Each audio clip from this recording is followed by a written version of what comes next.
Wow, Season 3 just gets off to an amazing start. The Scout Regiment are outlaws, they're on the run, Levi Squad's entirely new, and there's a serial killer? Let's get to it.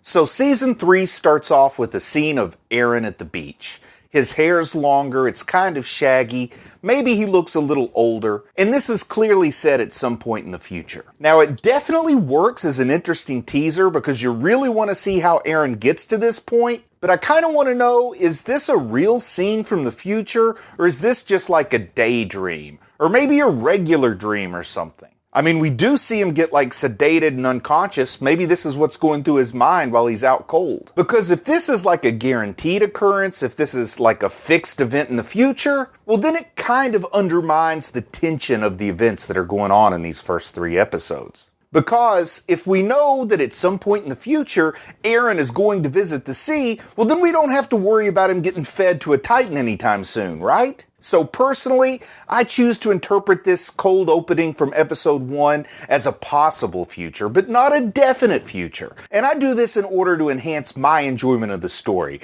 If you want to see it differently, that's cool. Just telling you how it works for me. But if they do make it to the beach, I hope they play volleyball like they did in Top Gun. Erwin could be Maverick, Armin could be Goose. I think it'd be great. But after a near total loss of its previous incarnation, we see a new Levi squad here. It's made up of Connie, Sasha, Mikasa, Jean, and Armin, well also Levi of course, and the squad's primary objective is to protect Erwin and Historia. And that's something they're going to struggle with right out of the gate, and I guess you could also say Erwin and Historia are part of the squad, even though they're really more like the squad is their bodyguards, to be honest. Not the best bodyguards so far, but bodyguards just the same. And I don't think there's really any surprises on the members of this squad. This group is more or less developed all the way back in Season 1 to end up being a squad together, so it's nice to see it coming to fruition. Of course, back in Season 1, I also would have anticipated Reiner, Bertolt, and Annie being part of this squad, but they had different story plans, didn't they? Now Hanji is also here, and she's working with Erwin. And I suppose what they're trying to do is hone his Titan abilities for their eventual plan to take back Walmaria. And for some reason, Erwin can't transform fully. Instead, what happens is he transforms into this sort of withered up, smaller version of his Titan form, and his legs are dangling out of the nape. And I gotta say, I really wonder what's happening here. Why is Erwin having a different shifting experience here? Now, my first assumption is that it has something to do with activating his new scream power that happened in episode 12 of season 2. Maybe devoting strength or energy or concentration or I don't know, chi or something to the scream. Well, it's diminished what's available for his physical manifestation. And I really like the idea of balance here. Balance with the powers. Try to keep a character from being overpowered or lacking any kind of vulnerabilities. And honestly, of the 2 powers, either the physical manifestation or the Titan control, well, the control is far more useful and much more powerful, in my opinion at least, so it'd be a fair trade-off if you ask me. And since Erwin demonstrated his ability to use a scream, as the story calls it, and he demonstrated this ability in his human form, I'm not sure that he'd really want to go back to Titan form. I mean, couldn't he just order Titans to do anything on his behalf that he would have done himself as a Titan? And I'm sure we'll find out some limits to this power, but I do think it is the reason his shifting is broken. He's got a bad Titan transmission now. But also, we see something else we haven't seen before. When he's pulled from the withered Titan's nape, his face looks different. His human face bears a strong resemblance to his Titan face when he first gets pulled out. In fact, Hanji gets so excited about it that she asks Moblet to draw it like one of his French girls. And we've seen Erwin's face plenty of times at this point when he's inside the Titan, and immediately after exiting the Titan, and it's never looked like this before. So I do think this has to be a new occurrence, and I do think it's related to whatever's going on with his withered Titan form. And I wonder if this signifies that Erwin and his Titan form, his human and Titan form, are kind of merging. Or they're becoming one. Maybe he's becoming something new, something that's part human and part Titan, but neither is a whole. And I think that's an interesting idea to speculate about, and I'll be looking for more clues for that throughout this season. Now, Connie hates the Beast Titan. And I can understand that Connie is angry. He blames the Beast Titan for what happened to his mom in his hometown. And he wants to hate someone, but is the Beast Titan the right direction for him to pour that anger out? It's true that the Beast Titan can control the villagers, but I don't think that the story has yet shown us anything to suggest that the Beast Titan can just randomly turn humans into Titans. Like, didn't somebody have to inject the villagers? Who would make the decision to do that, and why would they select Connie's village? When would they have done it? I think there's evidence that the injection doesn't work right away, so it could have been done like quite some time ago. And then also, while we're on the topic, I want to mention Connie's mom again, and her withered limbs, those withered arms and legs. I wonder, is there some kind of connection to Erwin and his most recent withered form? Like, is there some kind of a clue there that I'm missing at the moment? Or is it just that I'm trying hard to make a connection out of something that's simply a coincidence? I guess I'll have to wait and see, but I kind of expect a bit of a payoff here. And also, what are the chances Connie was injected with the serum and he doesn't know it or he doesn't remember it? I've speculated on this before, but I'm really curious now. And after Amir's story, I picked up on the idea that it takes extreme trauma for the initial transformation to occur. But now, I wonder if a coordinate, somebody like the Beast Titan, or like Erwin, if they can cause an injected person to transform with a command. And what if that's the case? And what if Connie does become a Titan? Particularly, what if Connie becomes a Titan because of something that Erwin does? Will the team leave him as a Titan? Will they kill him? Or will they take measures to try and help Connie become human again? I mean, they do have Annie in custody, and she's all bundled up like a nice little snack they could feed to Titan Connie. And I guess that brings me to the next topic. Erwin remembers a conversation with Amir, and the show makes plain the principle of Titan power transference. And this is a classic 3-step reveal that the show's used on this. And at first they gave us just a tiny hint. You know, you see Amir eat Marcel, and then she becomes a human. And you might catch it, or you might not quite catch it. I kind of missed that concept initially. And I thought that any human would do the job for certain Titans. I thought the power was in the serum and not in the victim. Then Amir drops a second hint, when she says that she stole Bertolt and Reiner's friend's Titan power. And that's when I started asking myself the right questions about this principle to get me pointed on the proper pathway. But in these episodes, they give us the 3rd step reveal. And that's when it's laid out plain so everyone is clear and the story can progress. And of course, the principle I speak of is that if a Titan eats a Titan shifter, they gain that shifter's power. And someone in the comments said that this ensures there's always a fixed number of Titan shifters. But with all apologies, I'm going to shoot that idea full of holes. First off, can one Titan start to accumulate powers? Like, could one really ambitious Titan shifter, could they eat Erwin to become a coordinate? And then they go on and they eat Reiner to become a coordinate and an armored Titan. And then they eat Annie and they become an armored coordinate stone skin Titan.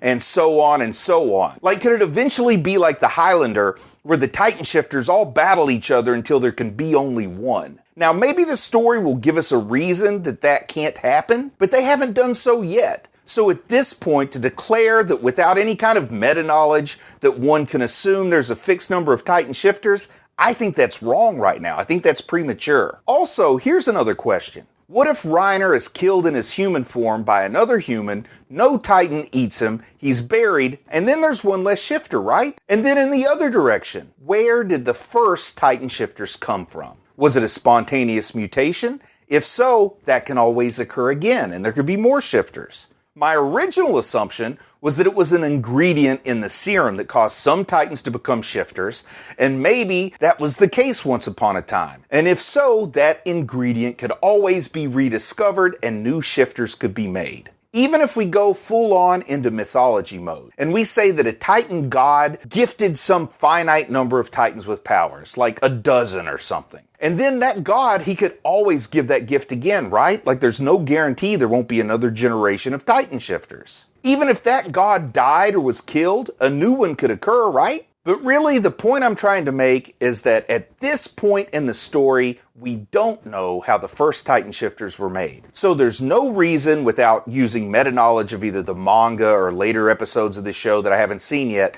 to assume new shifters can't be made. Also, when the bearded Titan ate Eren, he didn't get any powers from Eren. So I'm assuming Eren didn't have any powers at that point. So once Eren became a Titan, did he eat a Titan shifter? I mean, he must have, right? That's how he became a shifter. Unless Grisha discovered a way to make a shifter formula, and the coordinate power might have also been in that formula, or, did the coordinate power come from whoever it was Eren ate? Did Eren eat a coordinate? And also, where do those powers come from? Do they occur spontaneously, like the power of a coordinate or of an armored Titan? I don't know. But if I were going to guess, I would guess Eren ate a Titan shifter who had the power of the coordinate. That's where I stand at the moment. Something I kind of want to know is what would happen if a human ate a Titan shifter while he was in the human form. What I mean is, not a Titan shifter, just a regular old-fashioned sadistic human cannibal. What if this cannibal ate Eren while Eren was in human form? Would that human suddenly get Eren's powers? Or does it only work for Titans?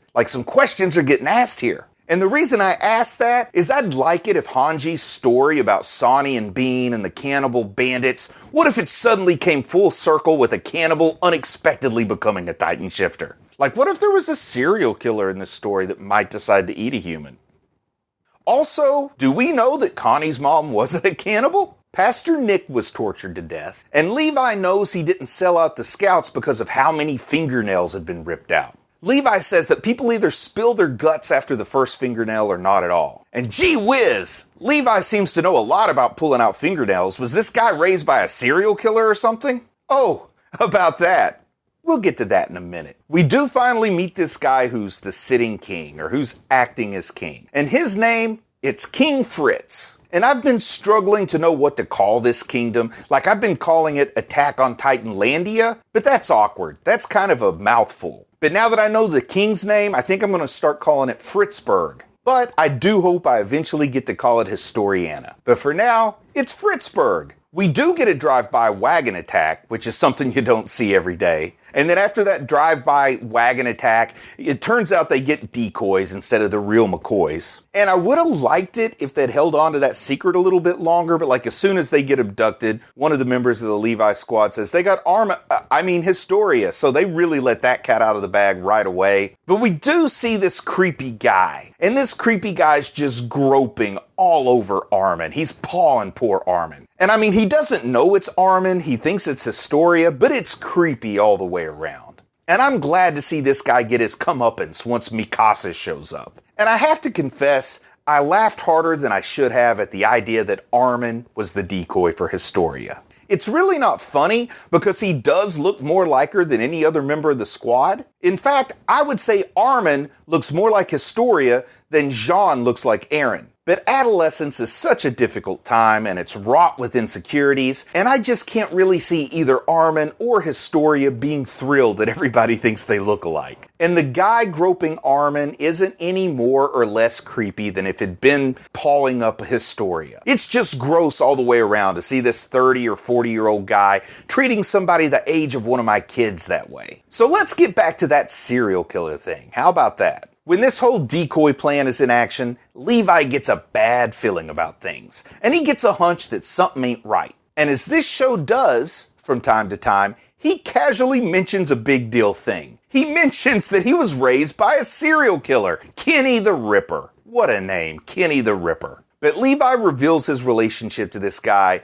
and he says that he can feel that serial killer's hand in this situation. And I totally get that this sort of thing would be kept private. But I don't think I picked up any clues to this along the way. Specifically, I don't think I picked up any clues to the Kenny the Ripper relationship in the Levi OVA. A Choice with No Regrets, Part 1 and 2. Maybe if I rewatch it, I'll see something I missed. But it did get me to think about, are there any other heroes that were raised by killers or really bad guys? The closest I could think of was Harry Dresden in the Dresden Files, because after his parents die, he's taken in by this guy that turns out to be an evil wizard. But are there some other good examples out there? I feel like there have to be. So if you know of any, please let me know down in the comments. But Kenny used to kill the military police. He killed like 100 of them. But now he works for them. And this is kind of a twisted turn. It shows you just how bereft of principle both Kenny and the military police are, that these two are now working together. And Kenny has this anti-personnel gear. And the very existence of this gear kind of shows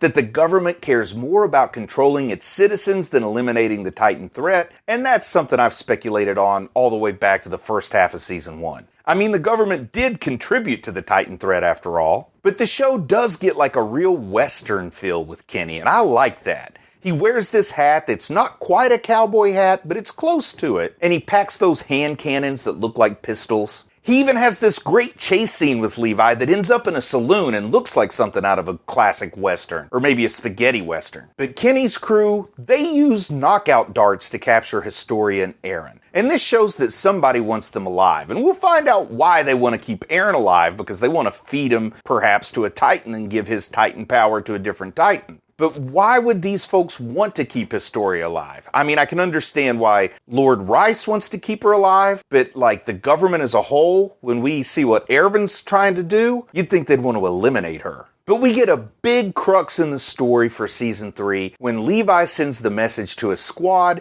that it's not just Titans, we're fighting humans now. And the story fully swings in the direction I felt like it was heading. I mean, humans are the real enemy of humanity, always and forever, and I expected the show to go there. But also, when they find out they're fighting humans, I like it that Mikasa, she doesn't have a problem with that. But Armin's a different story because he kills someone and he struggles with it. And everything is so different for Armin than it was when the enemies were shifters. Like, he was easily stepping up to be this great military mind and this great leader in the fight against shifters. But boy, he's suddenly regressing, and I'm not seeing that coming out anymore when he realizes that they're killing humans. And he doesn't even know that there's a real reason to it. They're just on different teams. And this story does this great thing that it's done before. It keeps up its theme that violence should not be celebrated. And Levi even says he doesn't know who's right or wrong. He just knows what he's going to do. And this military police officer, I think his name is Sanis, that gets captured and tortured, well, he says that the world is always full of horrible people. It's just who they are that changes. And once he's gone,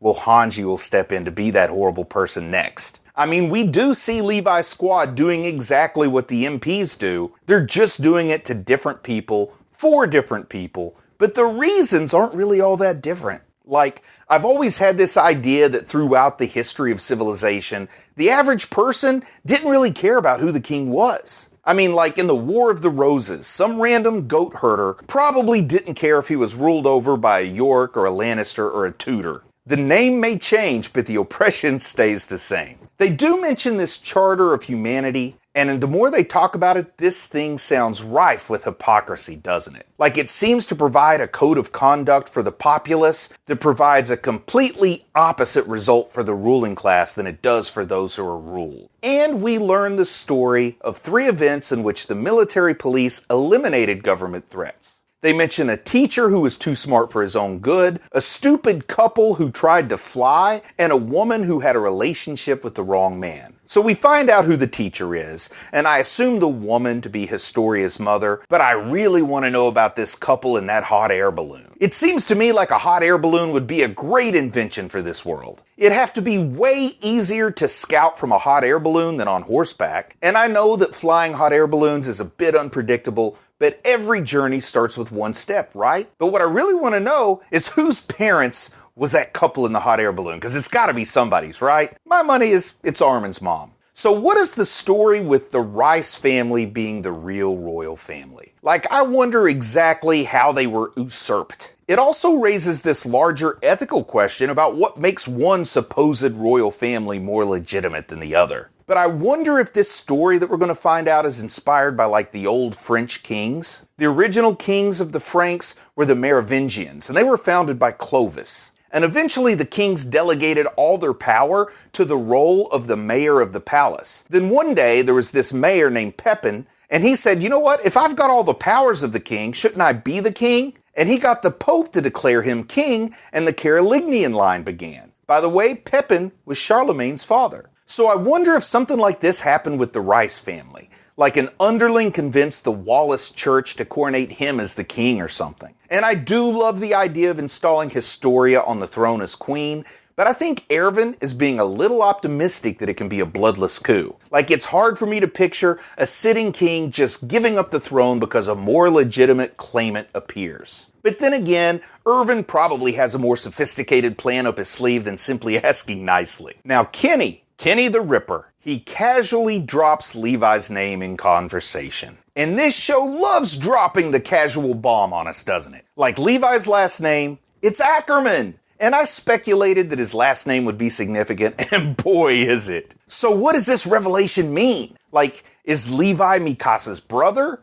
Or is he just a cousin? I suppose it's not out of the realm of possibility that he could be her uncle, but more importantly, how did he come into Kenny's custody? My gut feeling is that he and Mikasa have the same father but different mothers. Maybe Mikasa's father remarried after his first wife died or disappeared or something. Perhaps Mikasa's father didn't even know about Levi, or maybe he tried to find him after Levi's mother ran off or something, but he didn't know about the underground city. It really does make sense now, though, that Levi and Mikasa are related because they're both tough cookies. And I do have to assume that Levi knows his last name, so he knows of his connection to Mikasa, and he's specifically chosen not to talk to her about it. It also really illuminates that scene in Season 1 in Trost when Levi shows up and kills a Titan, and one of the cadets looks up at his silhouette and says, "Mikasa!" It's definitely a hint at a family resemblance that's pretty easy to see in retrospect. But I have to think that discovering she still has family alive in this world, that it's going to strongly impact Mikasa. Honestly, I think it'll be good for both Levi and Mikasa to have a family relationship. But it does make it funny that she swore to get revenge on him in the first season. But Lord Rod Rice, which for some reason seems like a funny name, Rod, but anyway, he seems like a good person. And this was a nice surprise for me because I expected him to be like this awful, foppish twit.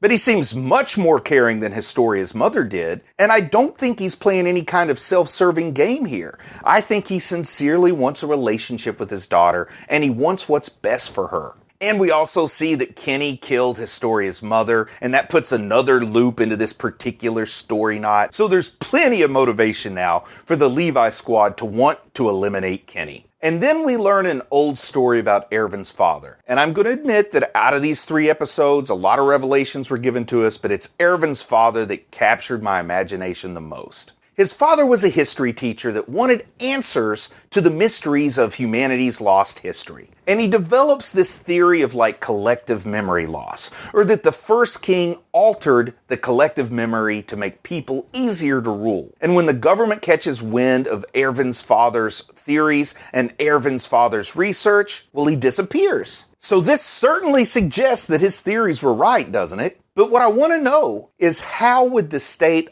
alter collective memory? Would it be through traditional sort of information suppression and propaganda methods like a North Korea style? Or would it be something more fantastic, like putting chemicals in the drinking water or the food? Also, we know that humanity had this brief phase where the plan was to live underground. So could they have been, like, gassed in this environment? Like when they were all underground, could they let out memory gas and then say, "We've changed our mind, we can live upstairs now"? What I really want to know is Erwin's father the Beast Titan? I mean, it's implied that his father's dead, but I never saw a body. And as far as stories go, if you didn't see a body, they're not really dead. At least that's the conventional wisdom. So for Erwin's father, did the government bring back the old punishment? Like, did they treat him similar to the way Amir was treated? Or did he stumble upon a discovery that allowed him to treat himself, so to speak? And then something else I really start thinking about when I see this story. I want to know if Erwin's last name is really Smith.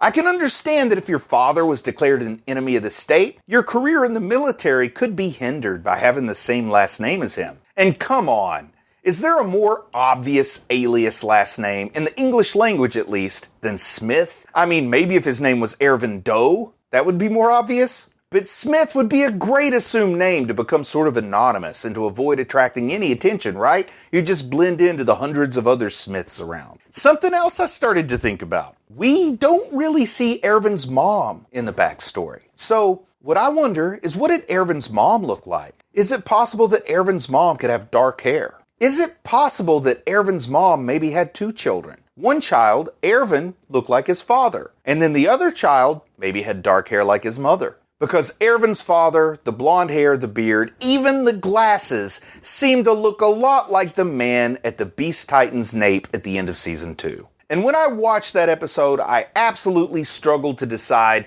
if the Beast Titan, for story purposes, was more likely to be associated with Erwin or with Eren. But what if the Beast Titan was linked to both? And stay with me here. Like, what if Erwin's real last name isn't Smith, but it's Jaeger? I mean, what if Erwin were Eren's uncle? Because if he was Eren's uncle, it would certainly explain why he would sacrifice so much for the boy. And then if the Beast Titan is Eren's grandfather, it might explain how Grisha got his hands on that Titan serum in the first place. So what if Erwin had a brother who is the spitting image of his dark-haired mother, and it was a brother named Grisha? Well, I'll never know if I don't watch some more episodes, so I better get on that. But I'm proud of you for watching anime, and I'll talk to you later.